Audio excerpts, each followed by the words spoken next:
അതെ ചങ്ങന്മാരെ, ഇതിഞ്ഞി ഒന്നിനും പറ്റൂല. ഇത് എന്ത് ചെയ്യാനാ? നമ്മളെ നാട്ടിൽ നിന്ന് മേടിച്ച നല്ല പൂള, നാടൻ കൊണ്ടോട്ടി കവല മലപ്പുറം പൂള, മലപ്പുറം. അത് നീ കാണിച്ചു തരാൻ ഇതാ വെച്ച് ഒന്നാൻ്റെ ചങ്ങന്മാരെ നോക്കാണികള്. സംഭാര മണിക്കൂർ സംഭവം 10 മിനിറ്റ് കൊണ്ട് പരിപാടി വെച്ചു കണ്ടങ്ങള്. എന്താ കപ്പായിസ്. ഇതാണ് ഞങ്ങളെ മലപ്പുറത്തിൻ്റെ മഹിമ. മലപ്പുറത്തിൻ്റെ കപ്പ, മലപ്പുറത്തിൻ്റെ പൂള കണ്ടോളി.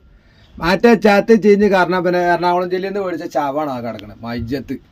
ഇനി എന്താ കാട്ടെന്നൊരു പിടുത്തമല്ല. സാരല്ല, അതുകൊണ്ട് വേറെ എന്തെങ്കിലുമൊക്കെ നമുക്ക് ചെയ്യാം. അങ്ങോട്ടൊക്കെ മരത്തിൻ്റെ പേരാണ് ഇപ്പത്. ഇതുപോലൊരു കപ്പ പൊന്നാറിൻ്റെ ചേച്ചിയെ നിങ്ങളൊക്കെ എൻ്റെ കൈപ്പാട്ടിലുണ്ടെങ്കിൽ നിങ്ങൾക്കല്ലേ കേൾക്കണ്ടേ. മുളക് തേച്ചിട്ടുണ്ടാവും ഞാൻ. അമ്മാതിരി പരിപാടി മനുഷ്യനെ ചതിച്ചിരുന്നു. നല്ല കപ്പയാണ്, നല്ല കപ്പയാണ്, ഓണക്കാണ്. ഒരേറ്റ കണ്ണും ചിമ്പിയാടോ ഒന്നാണ് തരണം. അമ്മാതിരി പരിപാടി കാണിച്ചത് നാറിത്തരം കാണിച്ചാണ്. ഇതാണ്ടങ്ങള്